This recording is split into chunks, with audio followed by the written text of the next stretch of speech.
Welcome to the Great Detectives of Old Time Radio. From Boise, Idaho, this is your host, Adam Graham. If you have a comment, email it to me, box13@greatdetectives.net. Follow us on Twitter at Radio Detectives and become one of our friends on Facebook, facebook.com/Radio Detectives. A reminder that you can check out our store over at store.greatdetectives.net, and there you can find all my books, ebooks, and audiobooks, including my first mystery novel, Slime Incorporated. Pick up your copy today. Well, now it's time for today's episode of Night Beat. The original air date, March the 27th, 1950, and this one is Flowers on the Water.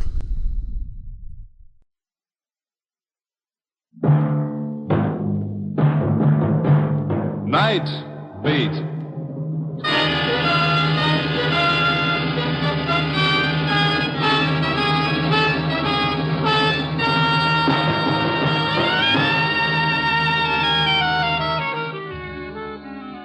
Hi, this is Randy Stone.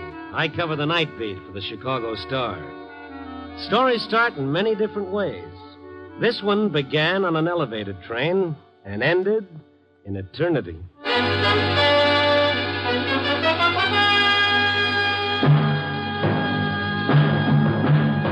Night Beat, starring Frank Lovejoy as Randy Stone.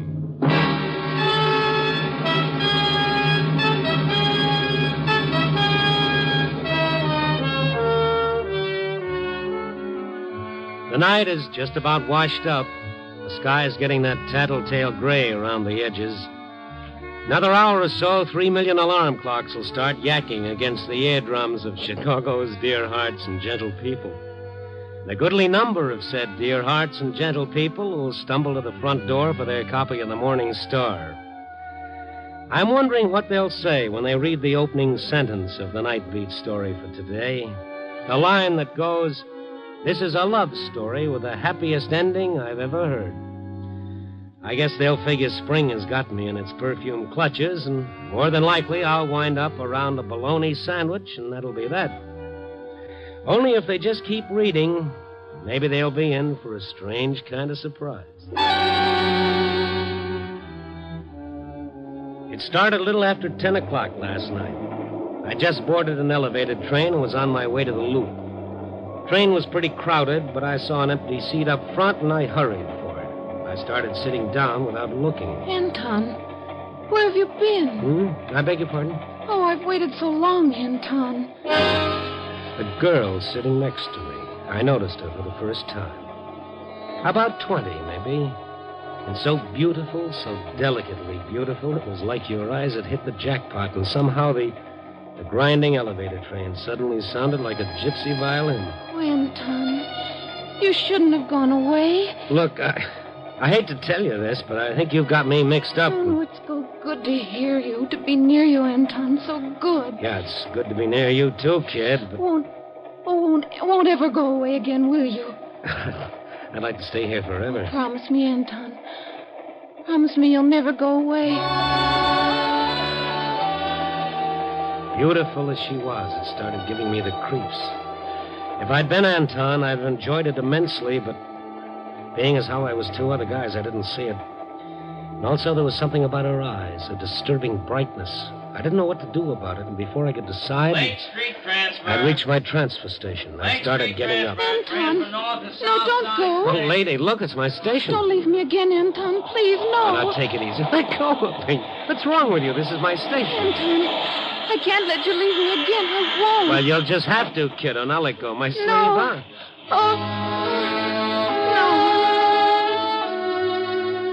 no. She folded up like a little rag doll into a dead faint.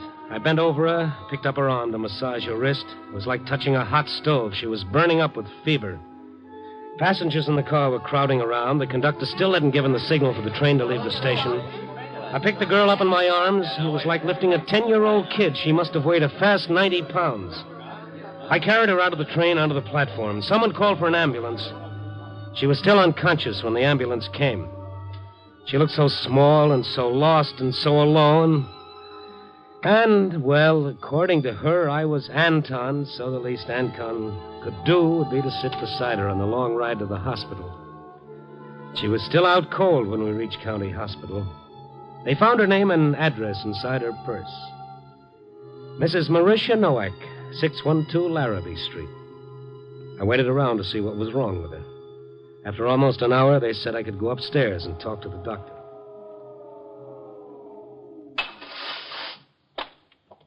Oh, Mr. Stone? Oh, yes. Doctor, I want to see you about that girl I brought in, Mauricia Nowak. Yes. Relative of yours? Oh, no. I just met her tonight. No. I'm afraid we've got to contact some relative right away.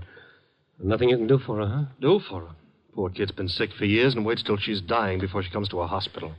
Well, it takes money to go to a hospital, Doc. Not here. Why didn't she come here? What's wrong with these people? Are they proud or stupid? 3 years ago, maybe we could have done something for her, but now... Well, yeah. I don't know, Mr. Stone. I don't know. It's completely frustrating. You study medicine, what good does it do? Sometimes life doesn't seem to make any sense. Since when is it supposed to make sense? I sound like this is my first patient. Not very professional, I'm afraid. But don't worry about it. It's human. Now, this girl keeps talking about her husband, Anton. Well, she was talking that way when I met her. Yes, he's supposed to take her away someplace, to Mexico, she says, where it's warm and she'll get well. What do they expect? Miracles? Oh, sure, miracles. Maybe Mexico was going to be her miracle. Do you have any idea how to contact her husband? But doesn't the girl know where he is? Doesn't seem to, even when she's not delirious. Got an address from her purse, a place over on Larrabee Street, north of Chicago Avenue. Oh, yes, I know that neighborhood. Furnished rooms with kitchen privileges. Bring your own mousetraps. Lovely. No phone listing. I was thinking of calling the police. Yeah. Trouble is, there's so little time. Well, how much time? I don't know. Could happen 5 minutes from now. 5 hours. Well, I'll tell you what. I'll drop by her address and see what I can find out. Doctor, she's conscious again. Rational. Oh. She wants to talk to you. All right, nurse. Care to see her, Mr. Stone? Yeah. The doc turned and walked into the room, and I followed him.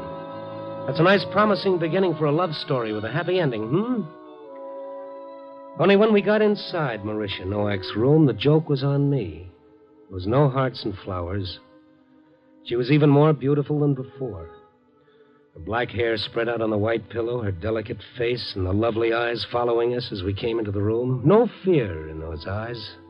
None at all. Just a sort of questioning. Doctor, have you found him yet? Not yet, Mauricia. We're still trying. This is Mr. Stone. He's trying to help us locate your husband. Oh, I hope you find him. Poor Anton. He'll feel so bad if you don't find him in time. Of course he will. That's why the doctor'd like you to tell me anything you can that might help us find him. But I told the doctor. He went to find work, my Anton, so he could take me away where I could get well and could be a wife to him. Does it bother you to talk? Does it tire you? No, I like talking about him. And there's so little time. Doctor said you were planning on going to Mexico. To Las Flores, the little town of the flowers in Veracruz. My ring is from Mexico. See? Silver and turquoise. It's nice. We were married with 2 rings. Exactly alike. Silver and turquoise. You think Anton could have gone there, to Mexico? No, he'd never have gone there without me. The little town of the flowers. Like we planned on our honeymoon.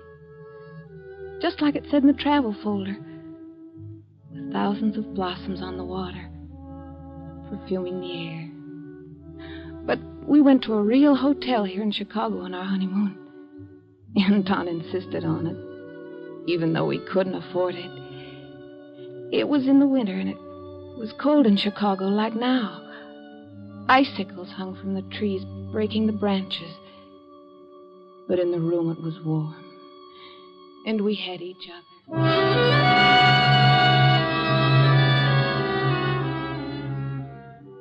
Look out the window, Mauricia.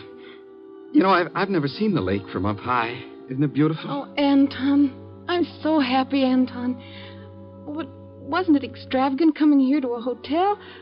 I'd have been just as satisfied going straight to our room. On Larrabee Street? Nah, Mauricia, not on our honeymoon. We'll have time enough for that. How could you possibly imagine anything beautiful from a furnished room on Larrabee Street? Darling. But here, this is different. It's more than a hotel room in Chicago overlooking the lake. This is what we've dreamed of. Imagine it's Las Flores. Oh, yes. The little town of the flowers. Look out there, Mauricia. That isn't snow. It's thick tropical foliage.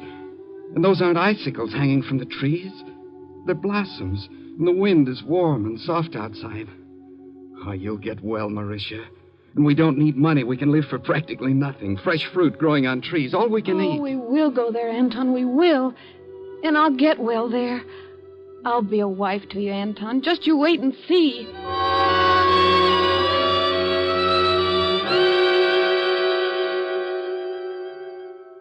But we didn't go to Mexico. And then Anton went away. And you haven't heard from him since? No. But I don't blame him. Why should a man stay with a wife who's sick? Oh, no. You said yourself he went away to earn money for your trip. Yes. Yes, that's it. But now if I'd owe him once more, just once, to tell him not to feel badly, to be happy for what we had. If I could only tell him not to feel sorry. Because it was the same as if we really had been to Las Flores. Well, you better rest now. I'll try to find him. It's tough when they know they're going to die. It's not that they're scared, but suddenly there's something they feel they've got to do, and time is running out. That's how it was with Mauricia Nowak. She had to find her Anton to tell him it was okay about a little town in Mexico that neither one of them had ever seen or ever would see. How do you find a guy like that, and what was I doing looking for him? Oh, well. I took a cab back to the Loop. I picked up my car and drove over to the Larrabee Street address. It was a rooming house, all right, and the poorest-looking one on the block. I rang the bell and I waited. A middle-aged woman came to the door. What is it? Are you the manager? If you're looking for a room, I got no vacancy. Oh, no, I don't want a room. You have someone living here by the name of Nowak? Yes, but she ain't home. She ain't been here all day. I know that. She's in the hospital. The hospital? Oh, the poor thing. I was worried about her. She's never been out late like this. Is her husband here, Anton Nowak? Oh, I know. He ain't been here for a long time. Working someplace out of the city, I think. Well, do you have any idea where? I've got to find him. Mrs. Nowak is...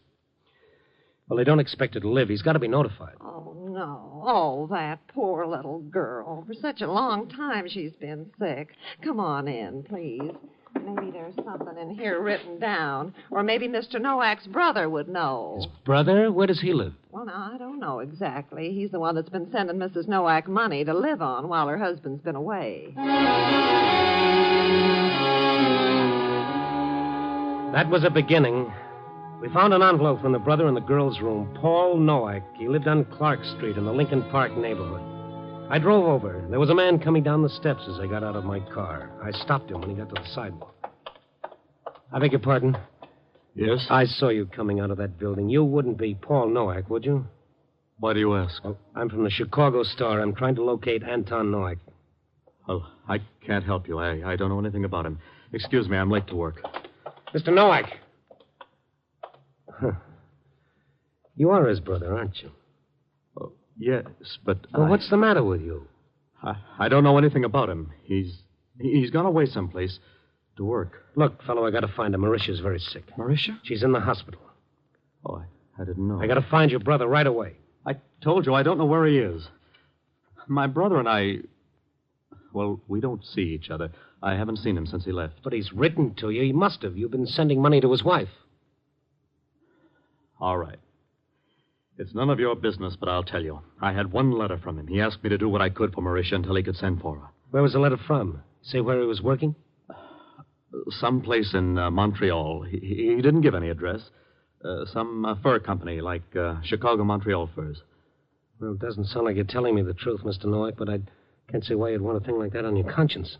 I'm telling you the truth. Well, okay, but don't take it so hard. Oh, Mauricia. That poor kid. I'll see you the first thing tomorrow. Well, you better make it tonight. I can't. I just can't. We're right in the middle of our tax work.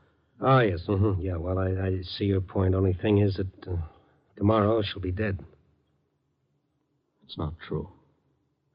The doctors are notorious for saying things like that. I don't believe it for a minute. Would you believe it if you weren't in the middle of your tax work, Mr. Nowak? Now, you have no right to talk to me like that. No right at all. Well, I'll see you tomorrow, I tell you. I'll see you tomorrow. You get out of my way.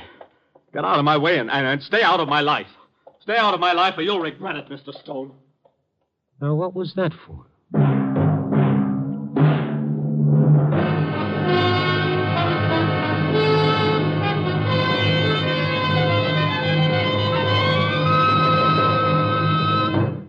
NBC is presenting Night Beat, starring Frank Lovejoy as Randy Stone.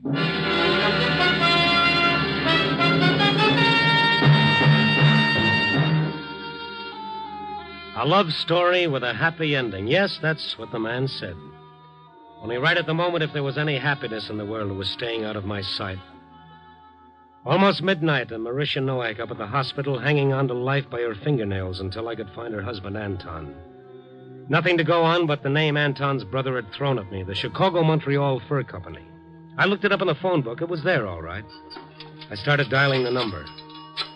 I didn't imagine anybody be around this time of the night, but it was the only lead I had at the moment. There weren't too many moments left. All I could think about was what the doctor had said. Maybe she's got 5 hours.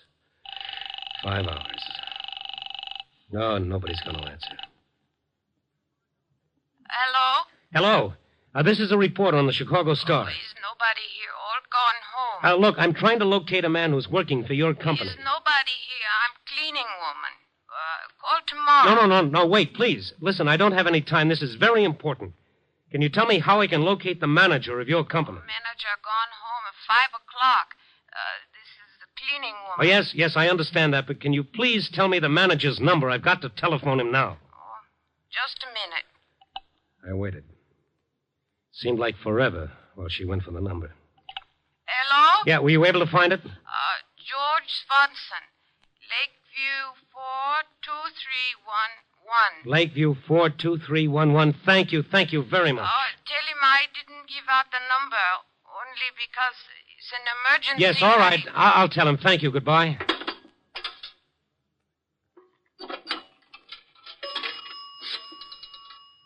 LA 42311.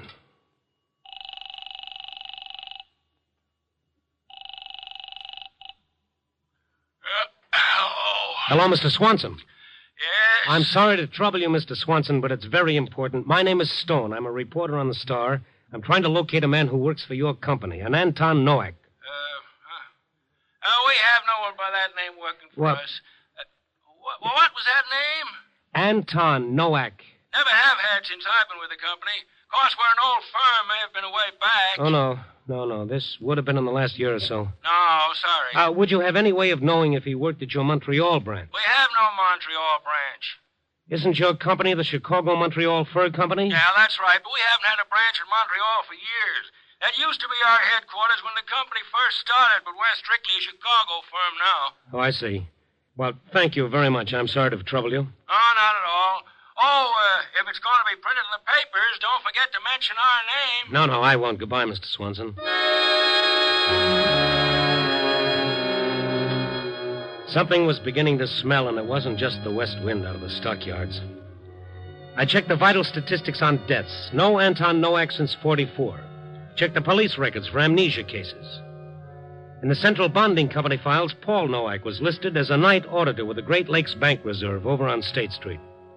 I drove around to State Street and rang the night bell at the Great Lakes Reserve. The watchman wouldn't let me in, but in a couple of minutes, Nowak came out of the building alone. His face was white as he came toward me. Why did you come here? Well, your brother doesn't work for the Chicago-Montreal Fur Company. I thought you'd want to know. No, I don't want to know. I don't want to know anything about him. Your own brother? You had no right to come here. No right. Do you hear? This is my work. Well, sure, but I didn't think you'd mind. After all, you've got nothing to hide. Of course I have nothing to hide. They know me here. I'm respected. I have a position of trust. You had no right to come here and make trouble for me. It's taken me years to get where I am. All right, now, just take it easy. Nobody's interested in making trouble for you. But I am interested in finding Anton Nowak, and whether you like it or not, that's what I intend to do. Well, then find him. Find him, only stay away from me. Stay away from my work. I can't help you. I told you that. Now stay away from me. I didn't have time to twist his arm. As a last resort, I headed across town to police headquarters, Bureau of Missing Persons, of my old friend, Sergeant Adams. No, Randy, no. He's never been listed as a missing person. Somebody would have had to report him, his wife or a brother, for us to have a record on him. Yes, Adams, I know that, but the guy is missing. You say you checked the death records. That's right. How about hospital records? Well, there's nothing to go on and not enough time, Adams. I tell you, I gotta find the fellow tonight, tomorrow, the latest. Yeah. Date of disappearance, May 10th, 1948. Did you check the arrest records for that date? Nothing under Nowak. How about John Doe's? John Doe's? No, I never thought of that. Yeah, well, come on. It won't take much time. You never can tell. Just might be something. Usually you find something on these John Does after you had them a while.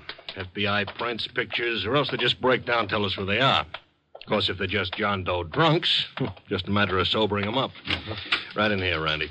Hi, Mac. Hello, Adams. Arrest records, 48, May 10th. Okay. You better make it May 11th, too. You the guy that phoned earlier? Yes, I phoned. Nothing under those names you asked about. Yeah, Mac, we want to have a look at the John Does. Here you are. Yeah. May 10th. A's, B's, C's, D. Day. Dalton, Denver, Dill, Doe. John Doe, drunk. John Doe, drunk. John Doe, drunk. Must have been kind of drunk out that night. Here's one. John Doe, armed robbery. Let me see the file on this one, Mac. 192701. Right. You think there'd be any information in the file? You never can tell, Randy. Personal property slip sometimes has information you can use.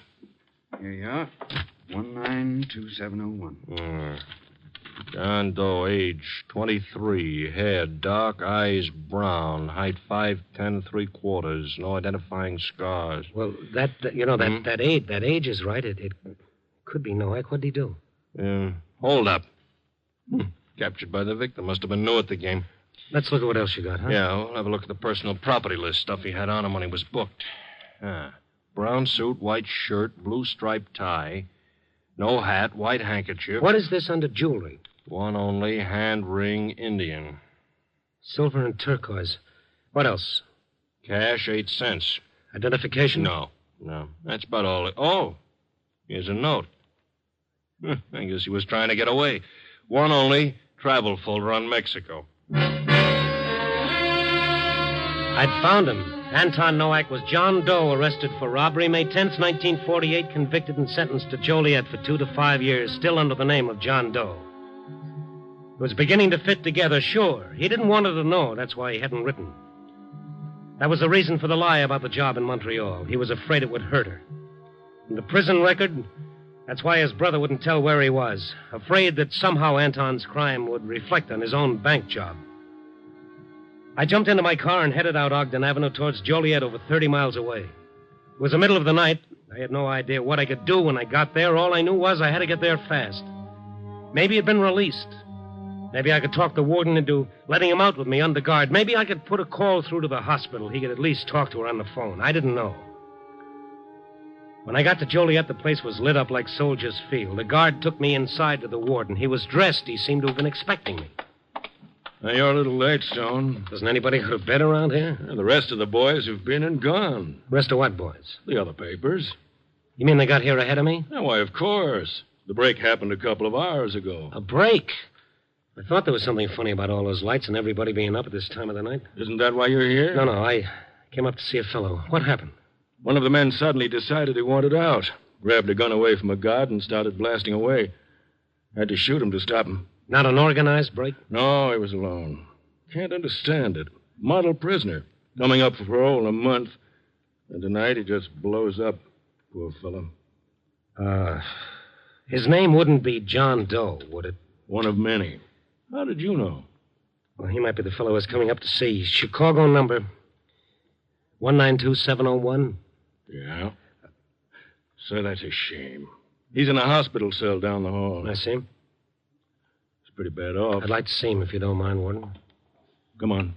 Thank you. Funny about these John Does. Did you know him? No, I don't. I think I know his wife. Usually something pretty decent about them. Trying to protect their families, mostly. Can't hardly blame them either. Oh, hello, Warden. Doctor, this is Mr. Stone. Mm-hmm. One of the Chicago papers. All right if we go in and talk to him for a minute? Well, I'm afraid it won't make much difference, Warden. Go ahead, Stone. Thank you. Hello, fella. Hi. I don't want to bother you, but I came up here tonight looking for a fellow named Anton Nowak. My name's John Doe. Yeah, this Anton Nowak, I never met him, but from what I hear, he's quite a guy. I wouldn't know. I had it from a girl named Marisha, his wife, I believe. She loved him quite a lot. By the way, that ring you were wearing, where'd you get that? I stole it. Really? Why would anyone steal a cheap little bit of silver and turquoise? I happen to like it. Uh-huh. I saw one like that on a girl once. It was a wedding ring. The girl liked it, too. This fellow Nowak gave it to her, but then he got into some sort of a jam. He had to go away for a while. He didn't tell her anything about what happened. He was afraid it might have hurt her. Would have killed her. No. Would have made her unhappy, maybe. But she would have understood. She loved him an awful lot. She would have been glad he was squaring things up. She loved him an awful lot. What do you want, mister? Well, like I said, I was just looking for a fella. Just one question for the paper. I'm sorry I have to ask you, but how did you happen to pick tonight to break out? Why didn't you wait for your release? I don't know. Something made me. Something kept telling me she needed me. Doctor, quick. Marisha. Flowers on the water. How beautiful in the sunlight. He's gone. Instinctively, I looked down at my watch. 2:35 in the morning. A nice, lonely time to make your curtain call. 2:35 a.m. Fine little night I've been having. I really felt low. I telephoned the story into the paper and went back to the hospital. I wasn't going to be much help to Marisha Nowak, but I promised I'd come back. The doctor was in the hall working over some reports at the night desk. He looked up when I stepped out of the elevator. Hello, Mr. Stone. Hello, Doc. I found our Anton, all right. Hmm? A little too late, though. Dead. Really? Wouldn't have made any difference. She, Yeah?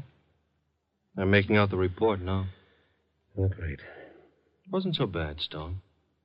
Wasn't bad at all. She was happy. I've never seen anyone so happy.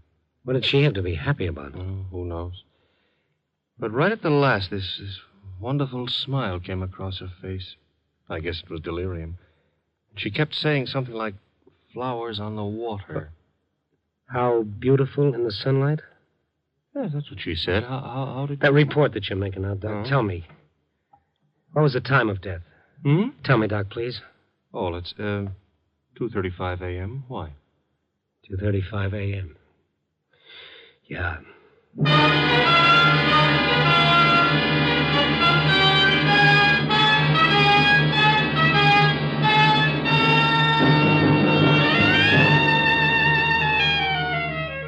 So here I sit, watching the dawn creeping up on Chicago, tapping out 30 to my story for tonight. A love story, no less.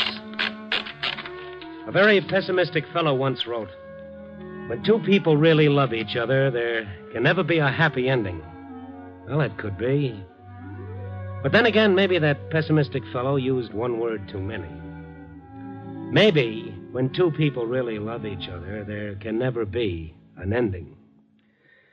Oh, who knows? You pays your money, and you takes your choice. Copy, boy.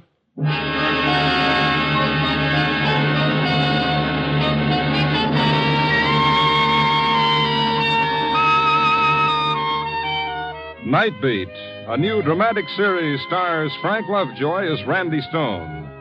Night Beat is edited by Larry Marcus and directed by Warren Lewis. Music is by Frank Worth. Others in tonight's cast were Joyce McCluskey, Vic Perrin, Jack Edwards, Jerry Hosner, Rena Craig, Larry Dobkin, and Charles Seal. Frank Lovejoy will next be seen in Milton Sperling's production Rock Bottom, released by Warner Brothers. Listen next week at this same time and every week as Randy Stone searches through the city for the strange stories waiting for him in the darkness. The stories that come out of the shadows to find their way into Night Beat.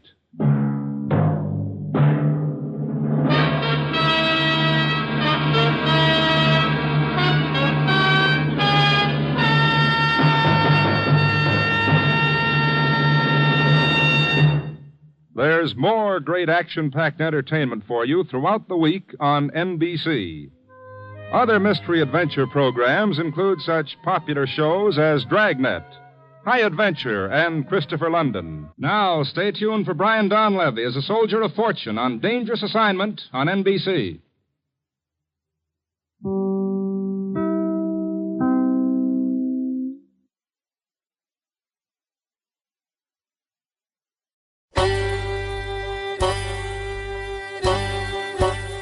Hi, this is Andrew from OTRWesterns.com. I wanted to invite you to come take a look at our site where we put out podcasts of old-time radio westerns. Check us out at OTRWesterns.com. You're listening to The Great Detectives of Old-Time Radio with Adam Graham. Now let's get back into the show.